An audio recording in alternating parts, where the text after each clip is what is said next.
వి gold trusted gold buyers తాకట్టులో ఉన్న బంగారాన్ని విడిపించి ఈ రోజు ఉన్న మార్కెట్ ధరకే కొనబడును. మరిన్ని వివరాలకు సంప్రదించండి 7710772020. నాయనర్పల్లి వాళ్ళని పాలు ఎత్తుకొని పోతా అంటే వాళ్ళు వచ్చేటప్పుడు ఎవరు లేరు. నేను తిరిగా వచ్చేటప్పుడు ఉన్నారు వాళ్ళు. వాళ్ళ పేరు నాగేంద్ర, సురేంద్ర. వాళ్ళిద్దరూ నన్ను ఒకరిపోతే ఒకరి నోరు మూసిపెట్టేసి గట్టిగా అదపెట్టేసి చేసినారు. ఎట్లా పోతే అట్లా చేసి నన్ను బాయిలో ఎప్పుడు తోసేసినారు. తోసేసి గొంతు అదపెట్టేసి నోరు అదపెట్టేసి రేపు చేసి ఎట్లంటే అట్లా చేసినారు. ఎన్ని రోజులు అయింది జరిగి? ఇది శుక్రవారం నాడు సార్ నైట్ పండగ పుట్ట పొగులు తిన్నాను నా ముందు ఆ రోజు సాయంత్రం. మరి ఇన్నాళ్ళు ఎందుకు చెప్పలేదు మీరు? నేను భయపడి నేను ఎవరికి చెప్పలేక వాళ్ళు నన్ను బాగా భయపడిచ్చేసి నేను చెప్పుకోలేక ఎవరికి ఇది కాలేక నేను నేరుగా మా ఇంట్లోకి కూడా పోకుండా పక్కింటి అక్కుంటే అక్క చెప్పుకున్నా. మళ్ళీ ఆ మాట్లాడే రోజు మా ఇంటానికి చెప్పినా. నేను అట్లా చేసి వాడు భయపడిచ్చి ఈరోజు నన్ను చేసినావంటే కేసు పెట్టినావంటే కదా నేను నిన్ను చంపేస్తాను, నీ మూడు కూడా వస్తా అంటాడు, వాడిని కూడా వేసేస్తాను అని బెదిరించి నన్ను బాయిలతో చేసి అదంతా చేసినాను. దెబ్బలు ఏమైనా తగిలేమ్మా? దెబ్బలు గాయాలైతే అయినాయి కానీ అవి మానిపోయినాయి. నిమ్మనపల్లి మండలం నల్లవారిపల్లికి చెందిన ఒక వివాహిత స్త్రీ, సుమారు 21 సంవత్సరం ఉంటాయి.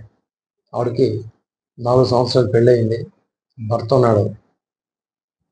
వాళ్ళు వ్యవసాయ పనులు చేసుకుంటారు. వాళ్ళకి 2 ఆవులు ఉన్నాయి.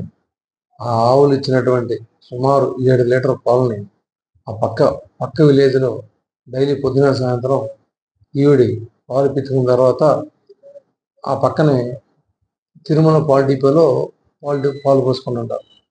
ఆ విధంగా 27వ తారీఖు సాయంత్రం సుమారు 6 గంటల సమయంలో పాలు ఇచ్చి వస్తుంటే పొలాల్లో వస్తుంటే వాళ్ళ ఇంటికి దగ్గర ఉన్నటువంటి రోజు నడిచేటటువంటి దారిలోని పొలాల్లో నడుచుకుంటూ వస్తుంటే సురేంద్ర, నాగేంద్ర అనేటువంటి ఆ ఊరు చెందిన 2 వ్యక్తులు అబ్బాయిలు చూసి ఈవిడ రోజు ఈ టైంలో పాలుకి వెళ్తుంది అని గమనించి ఏదో చేయాలనే ఉద్దేశంతో ఆ రోజు పాలుకి వెళ్తున్నప్పుడు చూడటం జరిగింది.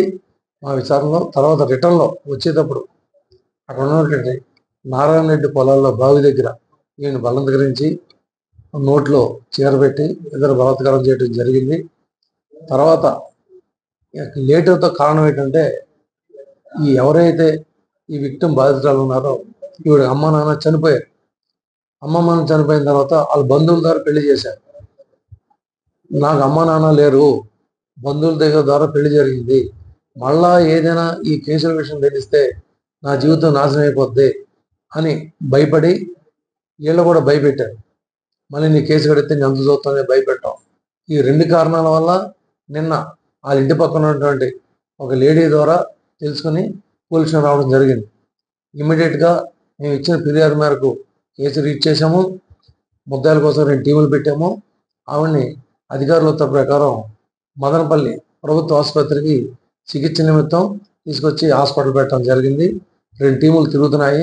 తొందరలో పట్టుకుని అరెస్ట్ చేసి చట్టపరంగా చర్య తీసుకుంటాం. మరిన్ని వీడియోస్ కోసం ఛానల్ ని సబ్స్క్రైబ్ చేయండి. లేటెస్ట్ అప్డేట్స్ కోసం వాట్సాప్ ఛానల్ ని ఫాలో అవ్వండి. ఆ లింక్ డిస్క్రిప్షన్ లో ఉంది.